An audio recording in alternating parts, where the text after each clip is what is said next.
శీర్షిక నవయుగాది క్రోధి.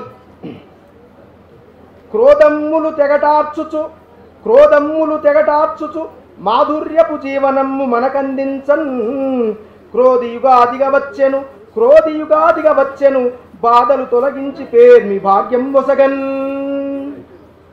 కమ్మగ కోయిలమ్మ తన కంఠము చుమ్మని కూయుచుండ రమ్మిక క్రోధివత్సరము రంజిల మాగృహమందు ప్రీతితో దెమ్మిక భోగభాగ్యములు దేశపు రక్షణ చేసి సాయితీ కొమ్మకు పూల సౌరభము కూర్చుము నిమ్ముము నిండు దీవెనల్.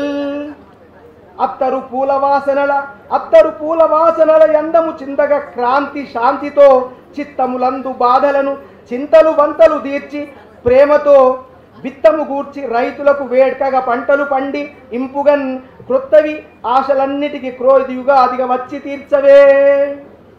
ఇక ఎండలు మండుతున్నాయి కాబట్టి వేసవి వేడిగాలులకు వేదన నొందెడి ప్రాణులన్నిటిన్ గ్రాసము లేక బిడ్డలకు గంజిని బోయని బీద సాధకున్ మోసము చేసి పేదలను ముంచెడి వారికి బుద్ధి నేర్పగన్.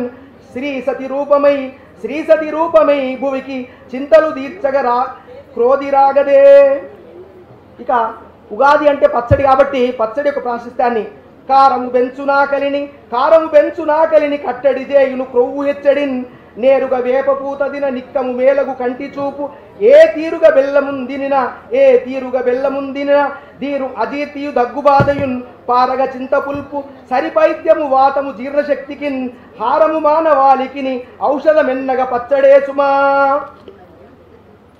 ఇక కవుల గురించి కమ్మని కైతలిచ్చు మముగావు వేడద పల్కులమ్మ మా భావమ్మును తేనెలూరు రసవర్ణన చేయగ కర్ణపేయమై జిమ్మగ కోటివి నియలు చిత్రముగా దరువేయచుండగా నిమ్మై కావ్య రూపముగా నింపద వెన్నవపాటకాలికిన్.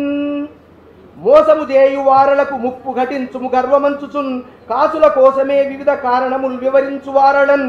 మా సరిలేరటంచు పలుమారులు గర్వపు మాటలాడుచున్ దోసము చేయు మూర్ఖులను దుష్టుల బుద్ధిని మార్చరాగదే.